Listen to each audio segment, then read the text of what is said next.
पहचान पर यह पेपर होगा दोस्तों, और कुछ जरूरी बातें भी करेंगे बीच में। यह पूरा का पूरा पेपर पहचान पे आधारित होगा, सिर्फ आपको पहचानना है इसमें। बहुत ज्यादा डीप नहीं जाने का प्रयास किया है, सिर्फ थोड़ा सा कहीं कहीं समझ पे जोर देगा, पर बेसिकली यह पेपर पहचान पे ही जोर देगा। तो आइए शुरुआत करते हैं आज का पहला क्वेश्चन। विभिन्न अधिगम सिद्धांतों एवं उनके प्रवर्तकों के संदर्भ में कौन सा कथन सुमेलित है? आइए देखते हैं, विभिन्न अधिगम सिद्धांतों एवं उनके प्रवर्तकों के संदर्भ में कौन सा कथन सुमेलित है। ऑप्शन ए, क्या चिन्ह अधिगम का सिद्धांत हॉर्लो ने दिया है? सीखने का तलरूप सिद्धांत क्या कोर्टलेबिन ने दिया है? सूझ का सिद्धांत क्या हल ने दिया है? क्रिया प्रस्तुत अनुबंधन का सिद्धांत क्या पावलॉव ने दिया? दोस्तों, और आपको बताना है इसमें से कौन सा जोड़ा सुमेलित है। पहचान पे आएंगे एक बार, आइए शुरू करते हैं। Let's go. यस, आई विभिन्न अधिगम सिद्धांतों एवं उनके प्रवर्तकों के संदर्भ में कौन सा कथन सुमेलित है? I let's go. तो हम सब जानते गाइस, चिन्ह अधिगम का सिद्धांत नहीं दिया है हॉर्लो ने। हॉर्लो ने अधिगम का एक सिद्धांत दिया है जिसका अर्थ है, जिसका नाम है सीखने के लिए सीखना। इसे हम लोग दोस्तों बोलते हैं अधिगमनात्मक अधिगम। यह अधिगम का सिद्धांत हॉर्लो ने दिया है, पर चिन्ह अधिगम का सिद्धांत आप जानते हैं किसका है?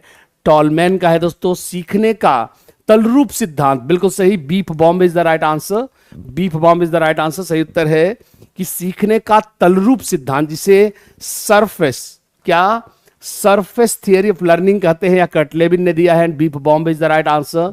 और दोस्तों, सूझ का सिद्धांत ध्यान से देखेंगे, सूझ का सिद्धांत हम सभी जानते हैं कोहलर ने दिया है, जबकि हल ने प्रणोद का सिद्धांत दिया है और क्रिया प्रसूत का सिद्धांत दिया है स्किनर ने। तो आप समझ गए गाइस, सही उत्तर है क्या? सही उत्तर है B for Bombay. Yes, B for Bombay is the right answer. और अब चलेंगे क्वेश्चन नंबर नेक्स्ट पर। एक बार यस करें, खास हम समझ गए हैं, फिर आगे चलेंगे क्वेश्चन नंबर 2। क्रिया प्रसूत, बहुत ही जबरदस्त दोस्तों क्वेश्चन है, एक बार देखिए।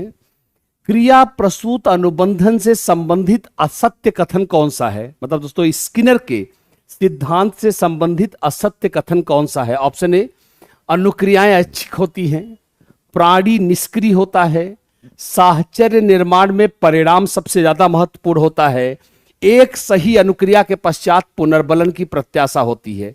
थोड़ा इसको बड़ा कर रहा हूं। यस, थोड़ा सा बड़ा कर दिया, एक बार बताएं कब अच्छा दिख रहा है। यस, आई। तो अब चलेंगे दोस्तों। यस, मैं दोस्तों शुरुआत में ही आपको बताया था कि पावलॉव के और स्किनर के सिद्धांत का सबसे बड़ा अंतर यही है कि पावलॉव के प्रयोग में कुत्ता मजबूर है किसके लिए? लार टपकाने के लिए। कौन घंटी पे लार टपकाना चाहेगा यार? कुत्ता घंटी पे क्यों लार टपकाना चाहेगा? अनैच्छिक होती हैं क्रियाएं दोस्तों किसमें? पावलॉव के सिद्धांत में। पर स्किनर के सिद्धांत में चूहा खुद भोजन के लिए उछल कूद करता है, अर्थात ऐच्छिक होती है। सही है, इसलिए आपका उत्तर नहीं दोस्तों। साहचर्य में, बिल्कुल मैंने आपको बोला था उसका पासवर्ड ही है फायदा। कोई अनुक्रिया जारी रहेगी कि नहीं जारी रहेगी, इसका प्रभाव इसके परिणाम से पड़ता है। तो दोस्तों, ये भी इसका मतलब सही है, ये भी आपका उत्तर नहीं है। और बिल्कुल एक सही अनुक्रिया दोस्तों, कैसे? चूहे ने अगर खटका सही से दबाया तो वह उम्मीद करता है कि मुझे भोजन मिलेगा, and the right answer is going to be D. भी सही उत्तर है दोस्तों, माफ करेंगे, डी भी सही ऑप्शन, इसलिए भी गलत हो गया। पर क्योंकि गाइस प्राणी निष्क्रिय पावलॉव के प्रयोग में होता है, मजबूर होता है, पर सक्रिय लर्निंग दोस्तों, इसका तो नाम ही है, आप खुद समझिए, सक्रिय। यस करें, हाँ सर हम समझ रहे हैं। सक्रिय अनुकूलन का सिद्धांत दिया है किससे? स्किनर ने। सक्रिय अधिगम पे जोर देता है क्योंकि अनुक्रिया करने के दौरान प्राणी पुरस्कार की उम्मीद करता है और खुद सक्रिय होकर सीखता है। So the right answer is going to be B for Bombay. दोस्तों, सही उत्तर क्या है? सही उत्तर है बी फॉर बॉम्बे, बिल्कुल सही। और अब चलेंगे क्वेश्चन नंबर 3 पर। क्वेश्चन नंबर 3 एक बार देखेंगे। यस, क्वेश्चन नंबर 3, अव्यक्त अधिगम के सिद्धांत के प्रतिपादक कौन है? दोस्तों, हमने इस पे काफी बार कवर किया है, तो मैं चाहूंगा एक बार बताएं, मैंने पहले भी बताया है। अव्यक्त अधिगम सिद्धांत के प्रतिपादक कौन है? हल है, बेंडूरा है, टॉलमैन है, या सॉलिगमैन तथा मायर है? आइए एक बार देखते हैं। यस, लेट्स गो। अव्यक्त अधिगम सिद्धांत के प्रतिपादक कौन है? हल, बेंडूरा, टॉलमैन, सेलिगमैन तथा मायर। तो आइए एक बार देखते हैं क्या सही उत्तर है। तो मैंने आपको बोला था कि कई बार हम अनजाने में सीख जाते हैं, लेकिन पता तब चलता है जब जरूरत पड़ती है। यही है अव्यक्त या अप्रकट अधिगम। क्या मैंने बोला था कि कई बार आप किसी बोर्ड को आते वक्त देख लेते हैं, पर उस समय आप ध्यान नहीं देते क्योंकि आप पे उस पे लिखा गया नाम या पता पढ़ने की जरूरत, आपको लगता है कि आपने नहीं पढ़ा है। पर दोस्तों कोई आदमी अगर पूछता है यार फला आदमी की दुकान देखिए, तो आप क्या बोलते हो? हाँ यार मैंने देखी, याद नहीं आ रहा, हाँ हाँ हाँ हाँ हाँ मुझे याद आ गया। तो अनजाने में सीख लेना, लेकिन जरूरत पड़ने पे याद आना दोस्तों अव्यक्त अधिगम कहलाता है। और यह दिया है किसने? टॉलमैन ने। हमने इस पे कई बार बात किया है, और टॉलमैन के यह आधारित है किस पे? चिन्ह अधिगम पे। हम शब्द नहीं याद रखते, हम चिन्ह याद रखते हैं। And the right answer is going to be C for Chennai. दोस्तों सही उत्तर है टॉलमैन। और अब चलेंगे क्वेश्चन नंबर चौथे पे दोस्तों। आइए आइए, बेंडूरा ने अध्ययन द्वारा प्रेक्षण अधिगम के कितने तत्व बताए हैं दोस्तों? पहला, स्मृति, अनुकरण, अभिप्रेरणा, तनाव। अनुकरण, अभिप्रेरणा, अवसाद, अवधान। तनाव, अवधान, स्मृति, अभिप्रेरणा, अवधान, धारण, पुनरुत्पादन और अभिप्रेरक। गाइस दोस्तों अभी यह रीट में क्वेश्चन आया था, आपने देखा था, एक क्वेश्चन रीट में पहले ही आ चुका है, तो यह बहुत ही इंपॉर्टेंट क्वेश्चन रहेगा और काफी चांस रहेगा। बंडूरा ने अध्ययन द्वारा प्रेक्षण अधिगम के कितने तत्व बताए हैं? स्मृति, अनुकरण, अभिप्रेरणा, तनाव। अनुकरण, अभिप्रेरणा, अवसाद, अवधान। तनाव, अवधान, स्मृति और अभिप्रेरणा। अवधान, धारण, पुनरुत्पादन और अभिप्रेरक। और दोस्तों हमने इसको कई बार क्लास में लिया हुआ है और आपके उत्तर भी सही आ रहे हैं। उन्होंने सीधा सीधा क्या बोला कि हम आदर्श से सीखते हैं, आदर्श अपने अच्छे कार्यों से हमारा खींचता है क्या? ध्यान। यह अवधान है। हम उसके व्यवहार को अपने अंदर उतार लेते हैं, यह धारण है। और जब हम उसी की तरह खुद व्यवहार करने लगे तो इसे हम क्या कहते हैं? पुनरुत्पादन कहते हैं। और दोस्तों इसको जारी रखना या बंद करना डिपेंड करता है कि इसका प्रेरक पॉजिटिव है या निगेटिव है। इसलिए इसको मैंने आपको बताया है कि सबलीकरण या निर्बलीकरण होता है, और आप जानते हैं बहुत इंपॉर्टेंट रहेगा। And the right answer is going to be D for Denmark. दोस्तों सही उत्तर क्या है? तो बिल्कुल सही, सही उत्तर है डी फॉर डेनमार्क। और आगे चलेंगे क्वेश्चन नंबर 5 पर। क्वेश्चन नंबर 5 देखेंगे। यस, क्रिया प्रसूत। आइए देखते हैं। आइए, क्रिया प्रसूत अनुबंधन व्यक्ति के किस व्यवहार को स्पष्ट करता है? जो दोस्तों स्किनर का सिद्धांत है वो व्यक्ति के किस व्यवहार को दिखाता है या स्पष्ट करता है? मानसिक व्यवहार को, शारीरिक व्यवहार को, ऐच्छिक व्यवहार को या सामाजिक व्यवहार को? हमने इसको पहले भी कवर किया गया है और अभी अभी आपने पीछे भी देखा था। क्रिया प्रसूत अनुबंधन व्यक्ति के किस व्यवहार को स्पष्ट करता है? मानसिक व्यवहार को, शारीरिक व्यवहार को, ऐच्छिक व्यवहार को, सामाजिक व्यवहार को? देखिएगा यही तो अंतर है, क्योंकि इसीलिए दोस्तों स्किनर के सिद्धांत को हम क्या बोलते हैं? आर टाइप कंडीशनिंग, जबकि हम पावलाव के सिद्धांत को क्या बोलते हैं? S type conditioning. क्या कहते हैं? S type conditioning. क्यों? क्योंकि उद्दीपक प्रस्तुत करने पर बाध्य है, बेचारा नहीं चाहता कुत्ता। खुद समझिए, कुत्ता क्यों चाहेगा को घंटी पे लात टपकाए? कौन सा घंटी पेट भरती है? पर अगर उसको भोजन पाना है तो बेचारा मजबूर है घंटी पे लात टपकाने के लिए। जबकि चूहा मजबूर नहीं है, वो तो खुद सक्रिय होकर भोजन की तलाश कर रहा है। इसलिए दोस्तों खुद से जानबूझकर अपनी चाहत से ऐच्छिक व्यवहार होता है। किसमें? ऐच्छिक व्यवहार होता है। बिल्कुल सही, C for Chennai is the right answer. ऐच्छिक व्यवहार करवाता है किसका? स्किनर का सिद्धांत। और आगे चलेंगे क्वेश्चन नंबर नेक्स्ट पर। क्वेश्चन नंबर 6 देखेंगे। अंग्रेजी। आइए देखिए, अंग्रेजी पाठ सीखने का गणित सीखने पर कोई प्रभाव नहीं पड़ता तो उसे क्या बोलेंगे? अनुकूल अंतरण, प्रतिकूल अंतरण, शून्य अंतरण या धनात्मक अंतरण? आइए एक बार देखते हैं। अंग्रेजी पाठ सीखने का गणित सीखने पर कोई प्रभाव नहीं पड़ता तो उसे क्या कहेंगे? अनुकूल अंतरण, प्रतिकूल अंतरण, शून्य अंतरण या धनात्मक अंतरण? Let's go. I yes. और हम सभी जानते हैं दोस्तों सही उत्तर क्या है। तो अंग्रेजी, देखिएगा इस सिंपल सी बात क्या है कि अगर आप अंग्रेजी पढ़ते हो तो अंग्रेजी एक लैंग्वेज है। गणित दोस्तों एक मैथमेटिकल चीज है, संख्याओं का खेल है। तो भला लैंग्वेज सीखने का गणित सीखने पर क्या प्रभाव पड़ेगा? उत्तर है कोई प्रभाव नहीं पड़ेगा। इसलिए यहां अधिगम का न तो नकारात्मक होगा न तो सकारात्मक स्थानांतरण होगा, बल्कि एक अधिगम दूसरे अधिगम पर कोई प्रभाव नहीं डाल पाएगा। And the right answer is going to be C for Chennai. दोस्तों सही उत्तर क्या है? यहां पे शून्य स्थानांतरण होगा। कैसे स्थानांतरण होगा? शून्य स्थानांतरण। आगे चलते हैं इस क्वेश्चन नंबर नेक्स्ट पर। I question number I next I I बालक के, गेस करिए, बालक के शरीर के अंगों का संचालन करना सीखना किस प्रकार के अधिगम में आएगा? फिर सुनेंगे, बालक का शरीर के अंगों को घुमाना, इधर उधर करना कैसा अधिगम है? गत्यात्मक अधिगम, समस्या समाधान अधिगम, शाब्दिक अधिगम, उन्नतोदर अधिगम? इसको आई बालक के शरीर के अंगों का संचालन करना किस प्रकार के अधिगम किस प्रकार के अधिगम में आएगा? हाँ, आइए देखते हैं। इस हम जानते सही उत्तर क्या है गाइस। आइए, बालक के शरीर के अंगों का संचालन करना किस प्रकार के अधिगम के माध्यम से जुड़ा है? तो आप जानते हैं सही उत्तर क्या है। सही उत्तर है दोस्तों क्या कि आप जानते हैं अंगों का संचालन, बाइक चलाना दोस्तों, यह मोटर लर्निंग है। कैसी लर्निंग है?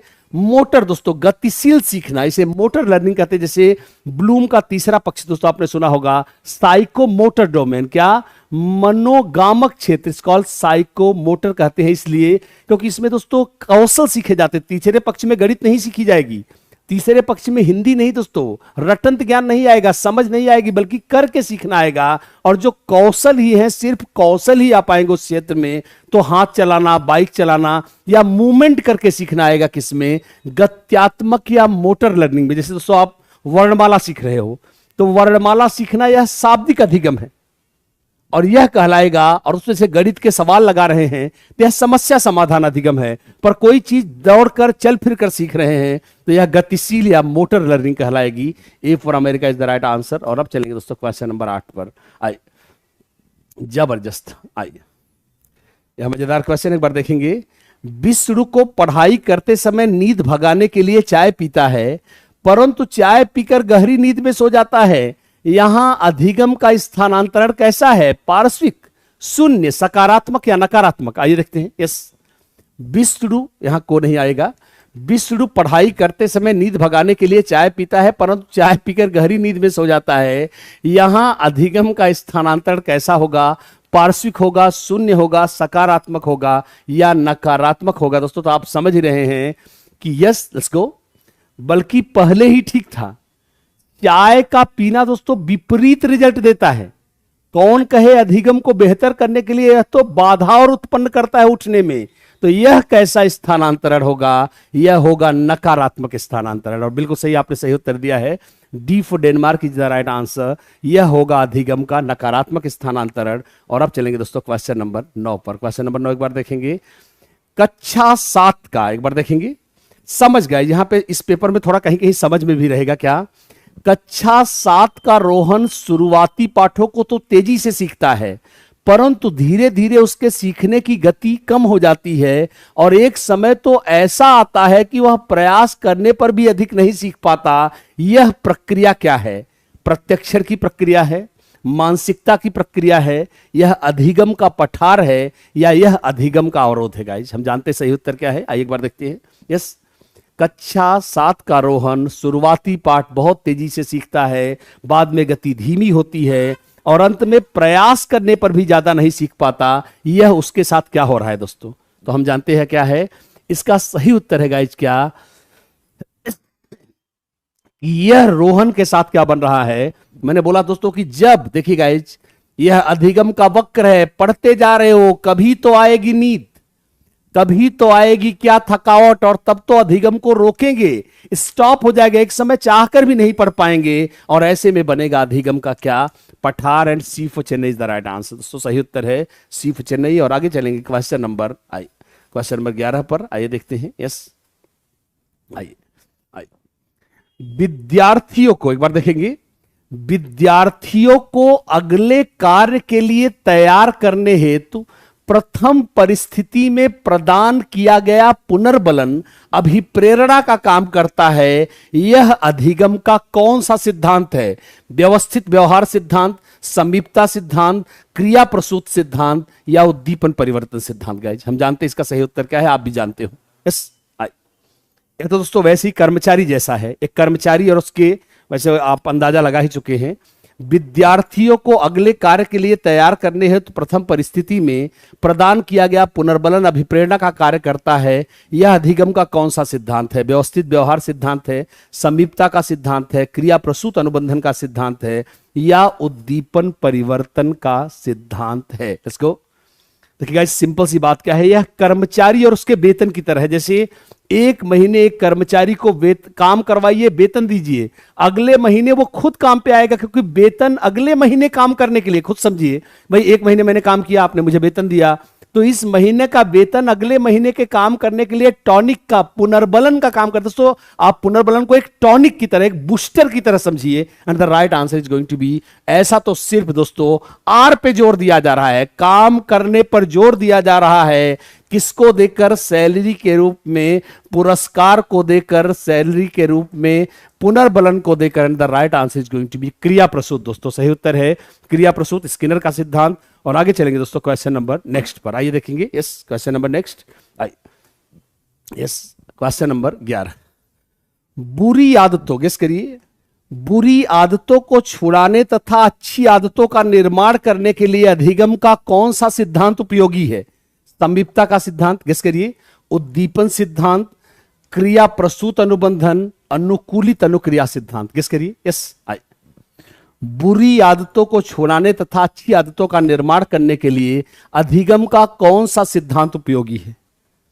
तो अब आप जानते हैं कि चाहे जैसे भी आप इसे पढ़ेंगे, इसमें आपको अनुबंधन करना पड़ेगा दोस्तों, अनुबंधन करना पड़ेगा। अनुबंधन कैसे करना पड़ेगा? गेस करिए। सीधा सीधा क्या कह रहा है दोस्तों? सीधा सीधा एक ही बात कह रहा है, क्या कि जैसे दोस्तों एक आदमी शराब पीता है, तो शराब छुड़ाने के लिए उसको कुछ हेल्दी टॉनिक की, जैसे दोस्तों शराब पी रहा है, साथ साथ उसे जूस की आदत डालेंगे, धीरे धीरे दोस्तों उसे शराब पर से जूस पे उतारेंगे। तो बुरी आदत से अच्छी आदत, तो आपने क्या कहा? शराब पीना यूसीएस से यूसीआर हो गया, यूसीएस एंड यूसीआर हो गया, क्या? अनुकूलित उद्दीपक, अनुकूलित अनुक्रिया।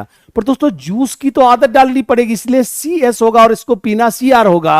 अर्थात बुरी आदत से अच्छी आदत डालने के लिए एक ही आदमी का सिद्धांत है जो कारगर है, और वो है दोस्तों पावलोव का सिद्धांत, जिसे हम कंडीशनड रिस्पॉन्स या सीआर कहते हैं, अनुकूलित अनुक्रिया सिद्धांत। And D for Denmark is the right answer. और आगे चलेंगे क्वेश्चन नंबर 12 पर, आइए देखते हैं क्वेश्चन नंबर 12। आइए देखते हैं। चंचल प्रायः, देखिए बहुत ही मजा आएगा, देखेंगे। चंचल प्रायः जल्दी उठने के लिए सुबह 4 बजे का अलार्म भरती है और अलार्म बजने पर वह उठ जाती है। 3-4 दिन बाद वह अलार्म बजने से पहले ही उसकी नींद खुल जाती है। यहां अधिगम का कौन सा सिद्धांत काम कर रहा है? उद्दीपन सिद्धांत, शास्त्रीय अनुबंधन सिद्धांत, व्यवस्थित व्यवहार, और डी अंतर्दृष्टि। यस, हम जानते हैं दोस्तों सही उत्तर क्या है। चंचल प्रायः जल्दी उठने के लिए सुबह 4 बजे का अलार्म भरती है और अलार्म बजने पर वह उठ जाती है। 3-4 दिन बाद वह अलार्म बजने से पहले ही उसकी नींद खुल जाती है। यह अधिगम का कौन सा सिद्धांत है? तो आप जानते हैं अलार्म बजने के लिए, उठाने के लिए अलार्म क्या है? स्वाभाविक उद्दीपक है दोस्तों, यूसीएस, पावलोव का सिद्धांत। आप खुद समझ सकते हैं कि अलार्म उठाने के लिए स्वाभाविक उद्दीपक है, और उस पर उठना क्या है? यूसीआर है दोस्तों। पर अगर बिना अलार्म के ही बंदा उठ जाए तो इसकी तो आदत डालनी पड़ेगी, अर्थात यह सीएससीआर का कॉम्बिनेशन होगा। And the right answer is going to be B for Bombay. दोस्तों फिर से उत्तर क्या होगा? और आपने बिल्कुल सही उत्तर दिया है, B for Bombay is the right answer. सही उत्तर है बी फॉर बॉम्बे। और आगे चलेंगे क्वेश्चन नंबर नेक्स्ट पर, क्वेश्चन नंबर 13 देखेंगे। यस, क्वेश्चन नंबर 13 आई। यस, इमली का नाम लेते ही मुंह में पानी आ जाना। आई दोस्तों देखेंगे क्या है। इमली का नाम लेते ही मुंह में पानी आ जाने के कारण को निम्नलिखित में से कौन से सिद्धांत से जानेंगे? समग्राकृति सिद्धांत, उद्दीपक प्रतिक्रिया सिद्धांत, संबद्ध प्रतिक्रिया सिद्धांत, या सक्रिय अनुबंधन सिद्धांत। गाइज आप सभी जानते हैं इसका उत्तर क्या है। Let's go. इमली का नाम लेने से ही मुंह में पानी आ जाना निम्नलिखित में से कौन सा सिद्धांत है? तो गाइज जैसा आपने बोला है कि इमली का नाम लेने पर मुंह में पानी आना, दोस्तों कई जैसे जो लोग खट्टी चीजों के खाने के आदी होते हैं, अगर वो खट्टी चीजों को कई बार याद करते हैं, तो दोस्तों मुंह में पानी लाने के लिए इमली कोई बनावटी उद्दीपक नहीं है। इमली देखकर मुंह में खट्टा खाने वालों के पानी आना एक स्वाभाविक अनुक्रिया है। अर्थात यह चाहे जो भी हो, फर्क नहीं पड़ता है क्या होगा, पर एक बात तो पक्का है कि यह सिद्धांत है किसका? यह सिद्धांत है संबद्ध प्रतिक्रिया सिद्धांत, और यह सिद्धांत है किसका? पावलोव का सिद्धांत। क्यों? क्योंकि इमली में दोस्तों पानी आना यूसीआर है, और पानी लाने के लिए इमली क्या है दोस्तों? यूसीएस है। UCS UCR. And the right answer is going to be C for Chennai. दोस्तों सही उत्तर है सी फॉर चेन्नई। आगे चलेंगे क्वेश्चन नंबर 14 पर। क्वेश्चन नंबर 14 आइए देखते हैं, एक बार इस कोटेशन को फिर से देखते हैं। अब कुछ कोटेशंस दोस्तों आएंगे।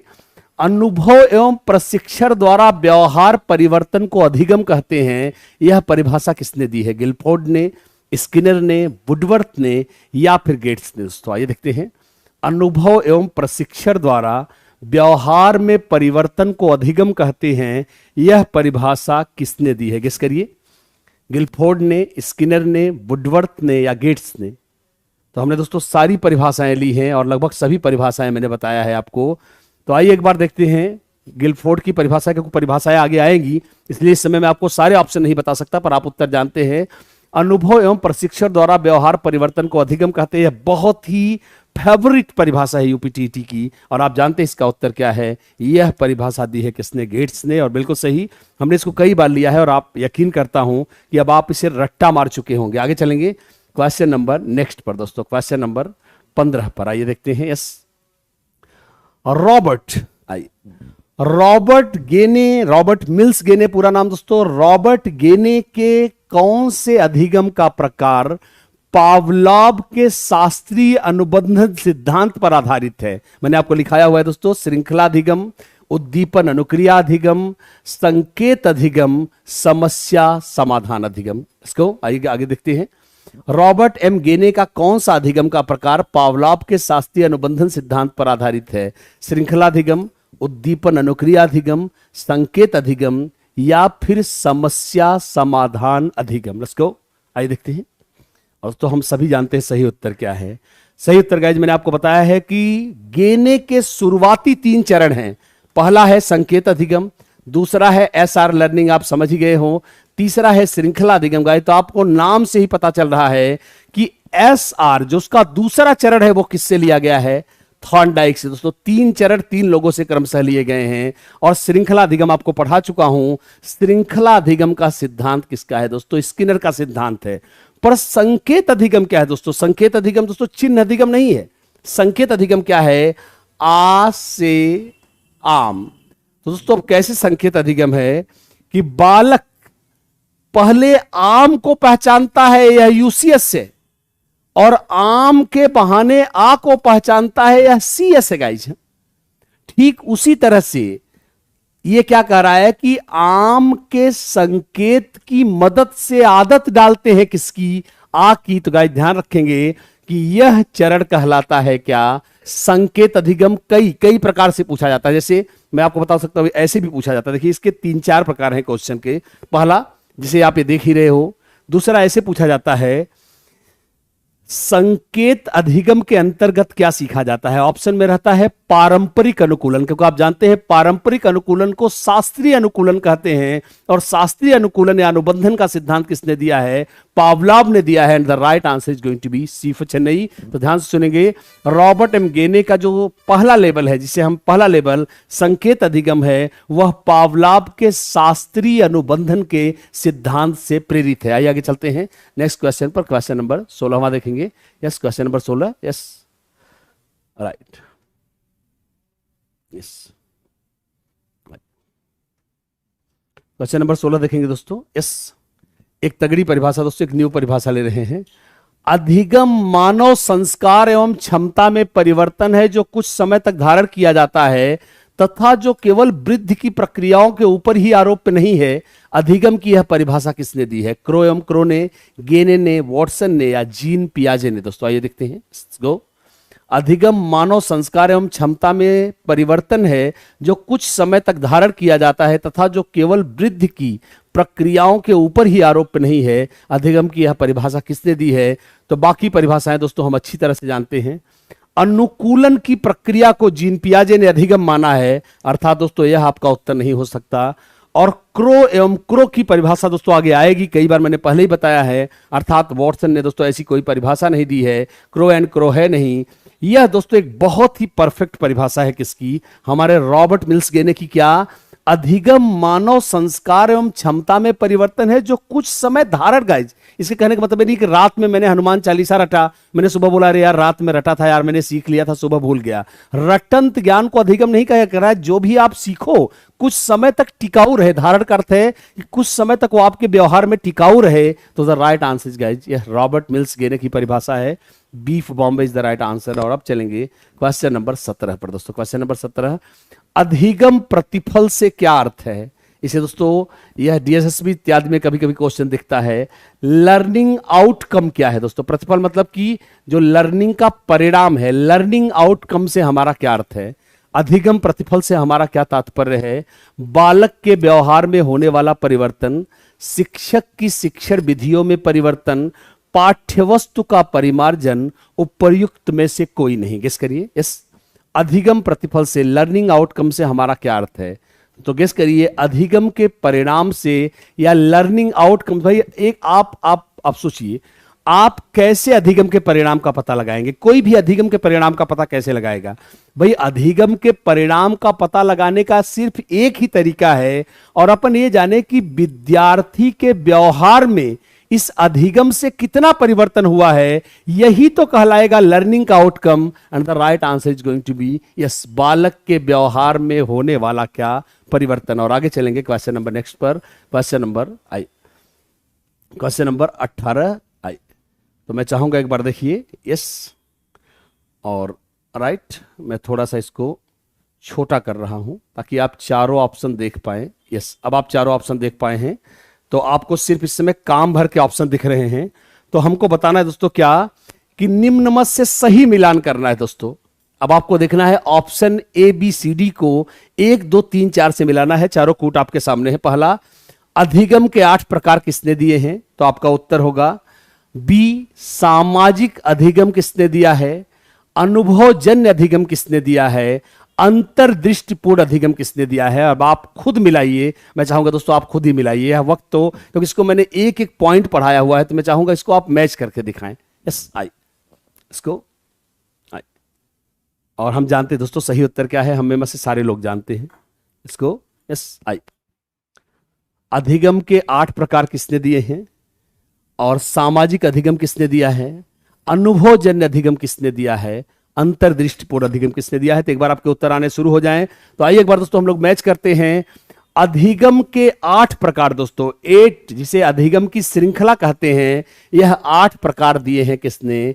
रॉबर्ट गेने ने दोस्तों। किसने दिए हैं? रॉबर्ट गेने ने दिए हैं।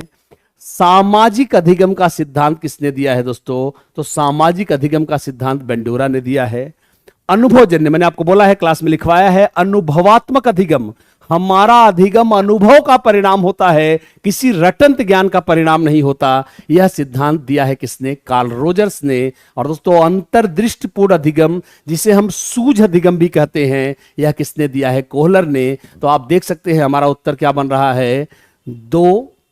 यस, और आपका आएगा 2 आएगा, फिर 2 3 1 4। तो देखेंगे कहां पे है, 2 3 1 4, C for Chennai is the right answer. तो सही उत्तर क्या है? सही उत्तर है सी फॉर चेन्नई, 2 3 1 4। यस, और आगे चलेंगे क्वेश्चन नंबर नेक्स्ट पर। क्वेश्चन नंबर नेक्स्ट देखेंगे। यस, आई। क्वेश्चन नंबर नेक्स्ट, निम्न में से कौन सा सीखने का क्षेत्र है? अनुभविक, भावात्मक, आध्यात्मिक, व्यावसायिक। Let's go. आई। निम्न में से कौन सा सीखने का क्षेत्र है? Yes, let's go. सीखने का क्षेत्र गाइज, हाँ, सीखने का क्षेत्र, जैसे करके सीखना, रट्टा मार के सीखना।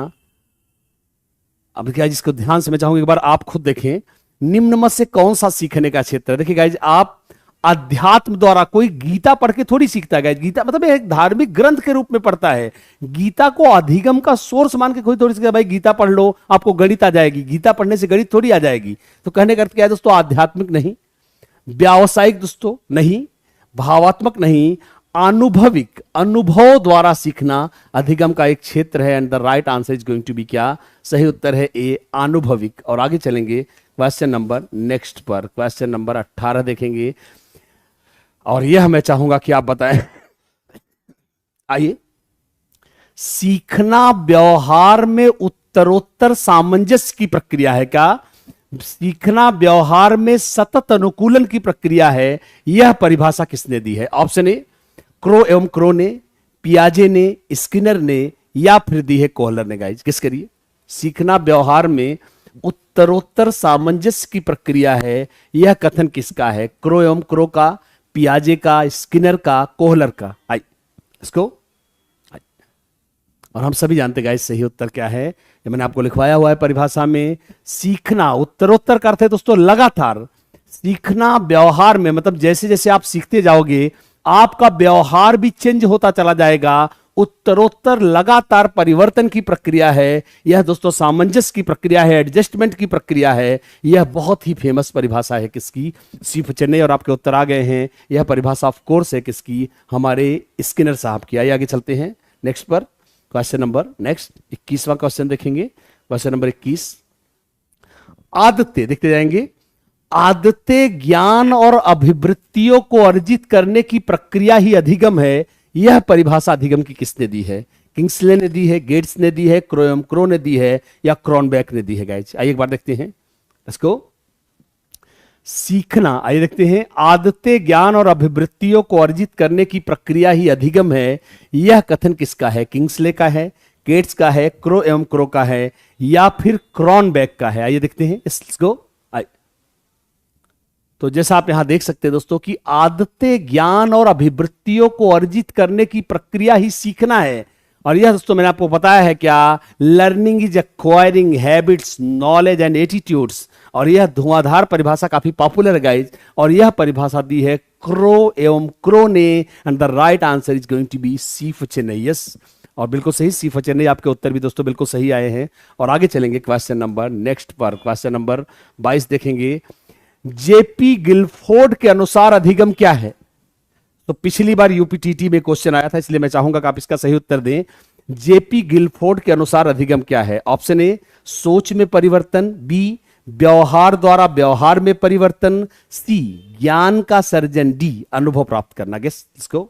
आई जेपी गिलफोर्ड के अनुसार अधिगम क्या है? इसको आई इसको जेपी गिलफोर्ड के अनुसार अधिगम क्या है? सोच में परिवर्तन, व्यवहार द्वारा व्यवहार में परिवर्तन, सी ज्ञान का सर्जन, डी अनुभव प्राप्त करना। इसको इस आई।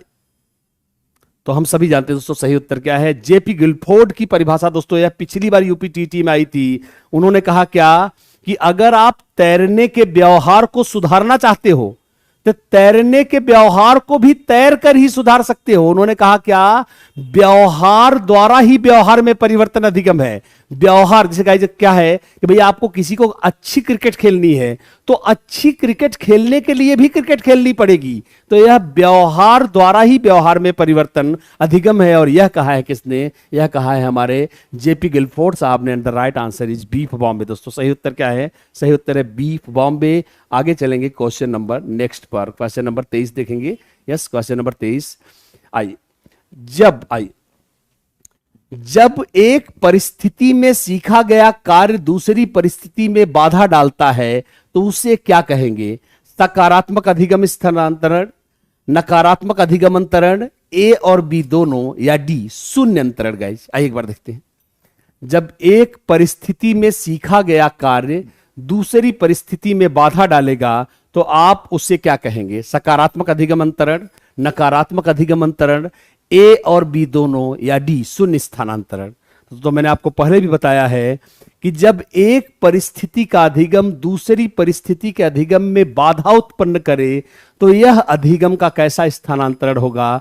तो यह अधिगम का, मैंने बोला था क्या कि भैया अगर आपने हिंदी टाइपिंग सीखी है, आपकी उंगली हिंदी टाइपिंग पे सेट हो गई है, तो अगर आप पहली बार जब अंग्रेजी टाइपिंग सीखने जाओगे तो आपकी ही उंगली बार बार हिंदी पे लपकना चाहेगी, मतलब इसे बार बार हिंदी ढूंढेगी, जबकि आपको टाइप करना है क्या? इंग्लिश। तो कुछ समय तक हिंदी की टाइपिंग आप पे हावी रहेगी और आपको इंग्लिश टाइपिंग नहीं सीखने देगी। और ऐसे स्थानांतरण को हम अधिगम का नकारात्मक स्थानांतरण कहते हैं। कैसा स्थानांतरण कहते हैं? नकारात्मक। और मैंने आपको बताया था नकारात्मक स्थानांतरण के दो प्रकार हैं दोस्तों। क्या?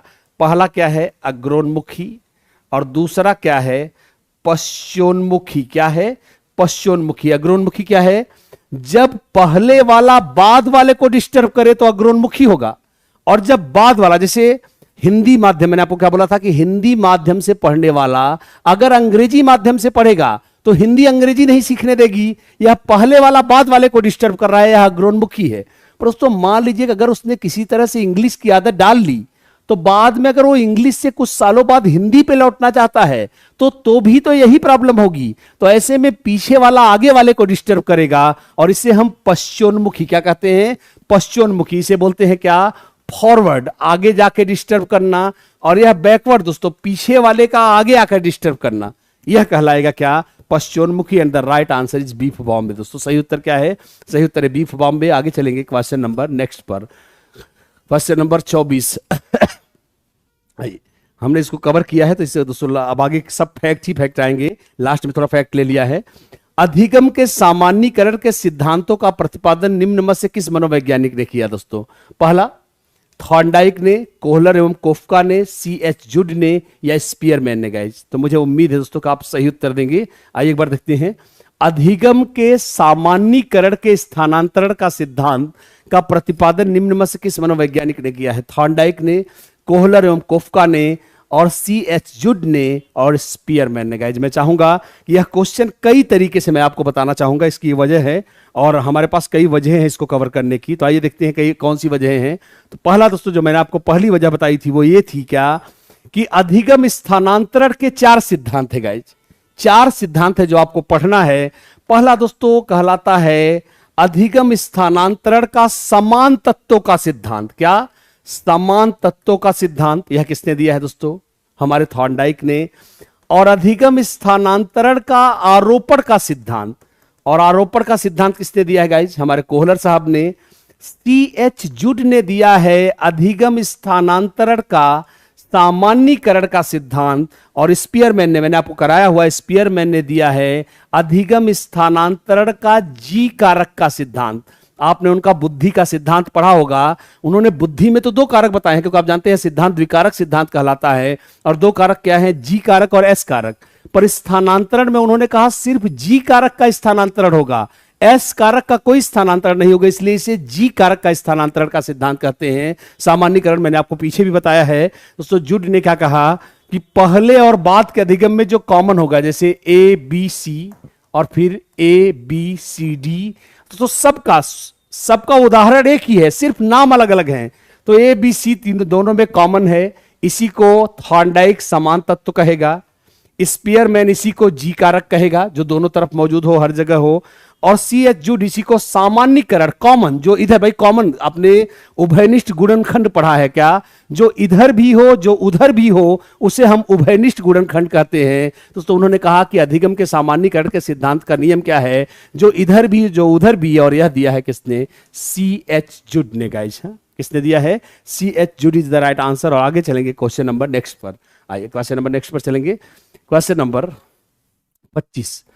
समान तत्व, अभी आप देख सकते हैं ये आ गया, समान तत्वों के, अधिगम के समान तत्वों के स्थानांतरण का सिद्धांत किसने दिया है। आइए देखते हैं, अधिगम के समान तत्वों के स्थानांतरण का सिद्धांत किसने दिया है। ऑप्शन ए थॉर्नडाइक ने, बी गेट्स ने, सी जुड ने, डी स्पीयरमैन ने। आप देख सकते हैं यहां पे सही उत्तर क्या है, और हम सभी जानते हैं इसका सही उत्तर क्या है। Let's go. तो समान तत्वों के सिद्धांत, मैंने बोला कि पहले, उन्होंने कहा भैया पहले और बाद के अधिगम में ABCD स्थानांतरण वहीं तक होगा जहां तक समानता पाई जाएगी, और इसे थॉर्नडाइक का समान तत्वों के स्थानांतरण का नियम कहा है। और सही उत्तर है गाइज ए फॉर अमेरिका। अभी हम इस पे बात कर चुके हैं, सही उत्तर है ए फॉर अमेरिका। और आगे चलेंगे क्वेश्चन नंबर 26 पर। क्वेश्चन नंबर 26 देखेंगे, क्वेश्चन नंबर 26 देखेंगे। यस, आइए देखते हैं। यस, मैं चाहूंगा एक बार आप खुद मिलाएं दोस्तों, मजा आए। हाँ आइए एक बार खुद सेट करते हैं बिना ऑप्शन देखे। सूची ए की सूची बी से मिलान करिए। ऑप्शन ए सीखना विकास की प्रक्रिया है, यह किसकी परिभाषा है। सीखना प्रशिक्षण एवं अनुभव द्वारा व्यवहार में परिवर्तन है, यह किसका है। सीखना आवश्यकता की पूर्ति के लिए के द्वारा होता है, सी यह किसका है। डी सीखना व्यवहार के परिणाम स्वरूप व्यवहार में परिवर्तन है। तो आइए हम एक बार देखते हैं सही उत्तर क्या है। मैं चाहूंगा बिना देखे एक बार, बिना देखे दोस्तों एक बार सेट करिए। आइए, सीखना विकास की प्रक्रिया है गिलफोर्ड, या सीखना प्रशिक्षण और अनुभव द्वारा हल। सीखना आवश्यकता की पूर्ति की प्रक्रिया द्वारा होता है, डी सीखना व्यवहार के परिणाम स्वरूप आई परिवर्तन द्वारा होता है। हल, गेट्स, वुडवर्थ। तो हम सभी जानते हैं इसका सही उत्तर क्या है। तो आइए एक बार देखते हैं सही उत्तर, हम एक बार तलाशते हैं दोस्तों। क्या सीखना विकास की प्रक्रिया है, यह कहा है दोस्तों वुडवर्थ ने। सीखना अनुभव एवं प्रशिक्षण द्वारा व्यवहार में परिवर्तन है, आप जानते हैं, यह परिभाषा है गेट्स की। और अगला है दोस्तों, सीखना आवश्यकता की पूर्ति के लिए, तो आवश्यकता कम करने का सिद्धांत दिया है किसने? हल ने। और अभी तो आपने पढ़ा ही है, सीखना व्यवहार द्वारा व्यवहार में परिवर्तन है, यह दोस्तों गिलफोर्ड ने कहा है। तो सही उत्तर दोस्तों बन रहा है शायद 4 3 2 1, मेरे ख्याल से। एक बार देखते हैं, 4 यस, और उसके बाद 3 यस, 2 यस 1, 4 3 2 1। तो हमारा ऑप्शन बन रहा है 4 3 2 1 दोस्तों। आइए देखते हैं क्या हमारा ऑप्शन ए है। आइए, 4 3 2 1 यस। तो आप देख सकते गाइज, हमारा सही उत्तर है सी फॉर चेन्नई दोस्तों। क्या है सही उत्तर? है सी फॉर चेन्नई, यस। और आगे चलेंगे क्वेश्चन नंबर नेक्स्ट पर दोस्तों, अगले क्वेश्चन पे चलेंगे, क्वेश्चन नंबर नेक्स्ट। आइए क्वेश्चन नंबर नेक्स्ट देखते हैं। जेरोम ब्रूनर ने अधिगम की कितनी अवस्थाएं बताई दोस्तों? जेरोम ब्रूनर ने, हम लोगों ने इस पे काफी बात की है, जेरोम ब्रूनर ने अधिगम की कितनी अवस्थाएं बताई हैं? 1 2 3 4। तो आपने दोस्तों पियाजे देखिएगा, ध्यान रखेंगे, पियाजे, बाइगोस्की और ब्रूनर का सिद्धांत, पहले आपको हल्का सा हिंट दे दूं, पियाजे, बाइगोस्की और ब्रूनर का सिद्धांत उनके अधिगम का सिद्धांत भी है और विकास का भी सिद्धांत है। जैसे दोस्तों पियाजे का सिद्धांत मल्टीपल सिद्धांत है, यह बुद्धि का भी सिद्धांत है, उनकी चारों अवस्थाएं। तो दोस्तों जानते हैं पियाजे ने बिने साइमन के साथ काम किया और उन्होंने संज्ञानात्मक विकास का सिद्धांत उनके बुद्धि के सिद्धांत की कमियों को दूर करने के लिए ही दिया था। तो आइए देखते हैं, जेरोम ब्रूनर ने, तो आपको पता है दोस्तों, आप जानते हैं जेरोम ब्रूनर के ने भी दिया है अधिगम का संज्ञानात्मक सिद्धांत, जिसमें 3 अवस्थाएं हैं। और पहली अवस्था को हम कहते हैं संक्रियात्मक या क्रियात्मक अवस्था। दूसरी अवस्था को दोस्तों मैंने आपको बोला है जहां बच्चा सिर्फ मूर्त चिंतन कर पाता है, इसे हम प्रतिबिंबात्मक अवस्था कहते हैं।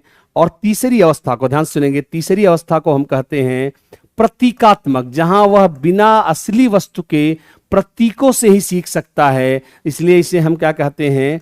प्रतीकात्मक अवस्था। तो आप समझ गए हैं, सही उत्तर है सी फॉर चेन्नई दोस्तों। सही उत्तर क्या है? सही उत्तर है सी फॉर चेन्नई। आगे चलेंगे नेक्स्ट क्वेश्चन पर, और क्वेश्चन नंबर 28 देखेंगे।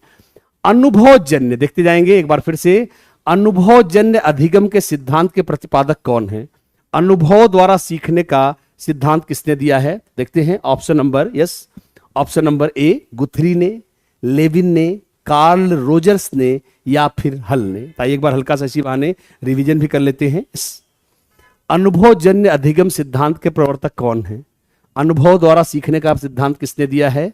गुथरी ने, लेविन ने, कार्ल रोजर्स ने, हाँ कार्ल रोजर्स होना चाहिए था, और हल ने। आई, तो हम सभी जानते गाइस, गुथरी के सिद्धांत को हम क्या कहते हैं? गुथरी के सिद्धांत को हम अधिगम का समीपता का सिद्धांत कहते हैं। क्या कहते हैं? समीपता का सिद्धांत कहते हैं। लेविन के सिद्धांत को आप जानते हैं हम क्षेत्र सिद्धांत कहते हैं। कार्ल रोजर्स का सिद्धांत दोस्तों, जैसा आपको हम पहले भी मैंने बता दिया है, कार्ल रोजर का सिद्धांत कहता ही यही है क्या, कि सीखने के लिए रटंत ज्ञान नहीं, अनुभव आधारित अधिगम की जरूरत है। तो अब आप समझ गए हैं, आपका उत्तर है सी फॉर चेन्नई। और आवश्यकता अवकलन का सिद्धांत या पुनर्बलन का सिद्धांत किसने दिया है? हल ने। तो यह आपका उत्तर नहीं होगा, the right answer is going to be C for Chennai, Carl Rogers is the right answer. और आगे चलेंगे क्वेश्चन नंबर नेक्स्ट पर, क्वेश्चन नंबर 29 देखेंगे जल्दी से।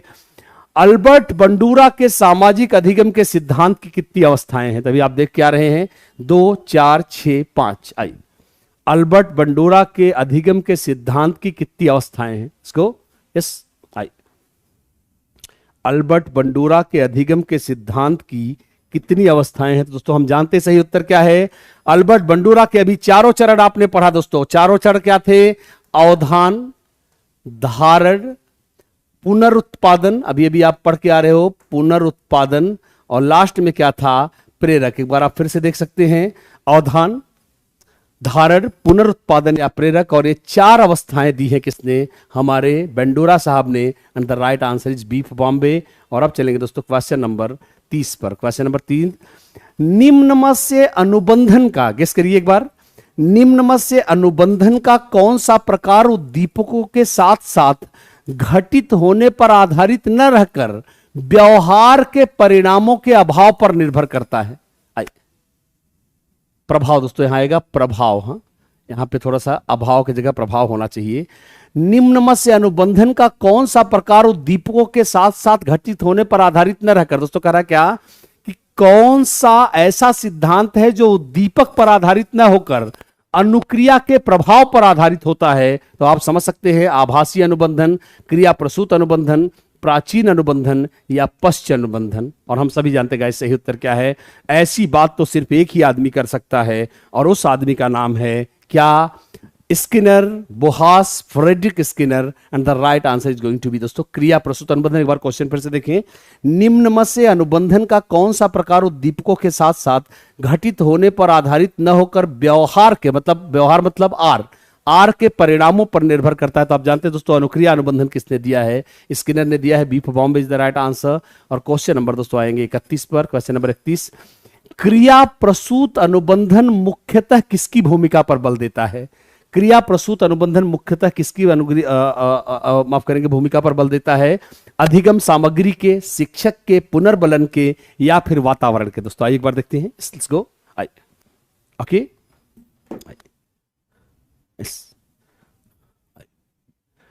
देखते हैं, क्रिया प्रसूत साहचर्य मुख्यतः किसकी भूमिका पर बल देता है, अधिगम सामग्री, शिक्षक, पुनर्बलन और दोस्तों वातावरण। आइए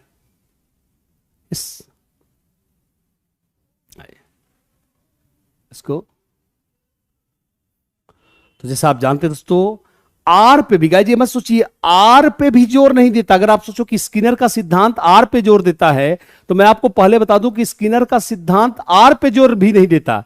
ये जोर देता है दोस्तों किस पे, पुरस्कार पर, मतलब पुरस्कार या पुनर्बलन। ये कह रहा है आर भी नहीं चलेगी, ध्यान रखेंगे, जैसे हम इसे आर टाइप कंडीशनिंग कहते हैं, लेकिन ये कह रहा है जोर पुरस्कार पे देना है, उसकी मजबूरी है आर पे जोर देना। क्यों? क्योंकि दोस्तों पुरस्कार पाने का मार्ग ही क्या है, अनुक्रिया है, उसका मार्ग ही आर है। इसलिए दोस्तों यह जोर देता है किस पे, पुनर्बलन पे। ध्यान रखेंगे, जैसे दोस्तों नौकरी करना अनुक्रिया है, तो आपको लगेगा नहीं सर अनुक्रिया जारी रहेगी, यही तो स्किनर कहता है। नहीं, स्किनर ये नहीं कहता दोस्तों कि अनुक्रिया जारी रहेगी, वो कहता है अनुक्रिया भी तभी जारी रहेगी जब पुरस्कार द्वारा उसे पुनर्बलित किया जाए, जब उसका परिणाम वांछनीय आए। तो इसका सिद्धांत मुख्यतः किस पे जोर देता है, पुनर्बलन पर। C for Chennai is the right answer. और आगे चलेंगे दोस्तों क्वेश्चन नंबर नेक्स्ट पर, क्वेश्चन नंबर जल्दी से देखेंगे 32, किसके अनुसार अभिप्रेरणा सीखने के लिए राजमार्ग है। दोस्तों किस मनोवैज्ञानिक ने अभिप्रेरणा को सीखने का राजमार्ग माना है। ऑप्शन ए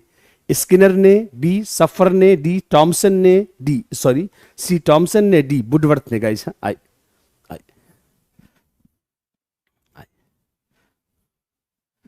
किसके अनुसार प्रेरणा सीखने के लिए राजमार्ग है। दोस्तों बड़ा ही फेमस कोटेशन है, अभिप्रेरणा का भी है क्योंकि इसमें अधिगम आया है, इसलिए इसको अधिगम वाले चैप्टर में रखा गया है। किसके अनुसार अभिप्रेरणा सीखने के लिए राजमार्ग है, स्किनर के अनुसार, सफर के अनुसार, टॉमसन के अनुसार या वुडवर्थ के अनुसार। तो आपको बता दूं दोस्तों इस परिभाषा को मैंने पहले भी कई बार लिया है और यह कहा है किसने, स्किनर ने। दोस्तों स्किनर ने क्या कहा है कि अभिप्रेरणा सीखने के लिए क्या है दोस्तों, राजमार्ग है। और अब चलेंगे दोस्तों क्वेश्चन नंबर नेक्स्ट पर, और यह आएगा क्वेश्चन नंबर 33। तो आइए देखते हैं क्वेश्चन नंबर 33, बालक द्वारा, गेस करिए, बालक द्वारा प्रश्न का सफाई से तथा सही उत्तर लिखने पर अध्यापक प्रशंसा करता है, इससे बालक की सफाई से तथा सही उत्तर देने का व्यवहार में बढ़ोतरी होती है। यह कौन से अधिगम के सिद्धांत पर आधारित है, गेस करिए। ऑप्शन ए प्रेक्षणात्मक अधिगम, क्रिया प्रसूत अधिगम, अंतर्दृष्टि अधिगम या दोस्तों क्लासिकल लर्निंग या प्राचीन अनुबंधन। पावलोव का एक बार हो जाए, आइए एक बार देखते हैं। यस लेट्स गो। और दोस्तों आपको एक जानकारी दे दूं, कल से सीडीपी की दोस्तों लाइव क्लास चलेगी। आपको आप में से बहुत लोगों की डिमांड थी, एक बार सारे लोग कंफर्म करें और बताएं दोस्तों, अपनी खुशी एक बार जाहिर करें। कल से सीडीपी की दोस्तों 9 से 10, ध्यान सुनेंगे, 9 से 10 लाइव क्लास चलेगी कल से 9 से 10, और आप पेन और कॉपी लेके बैठेंगे।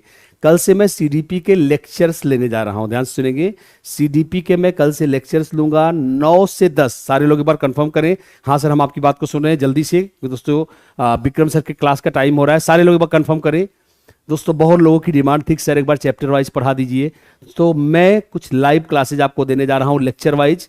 एक बार सभी लोग कंफर्म करें। यस इसको,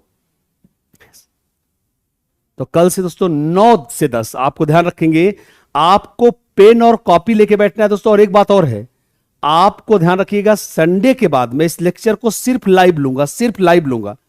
शुरुआत में आपको 3-4 दिन ये लेक्चर आप डाउनलोड कर पाएंगे, उसके बाद यह लेक्चर मैं सिर्फ लाइव लूंगा। आपको पेन कॉपी लेके बैठना है, सिर्फ आपको लिखना है।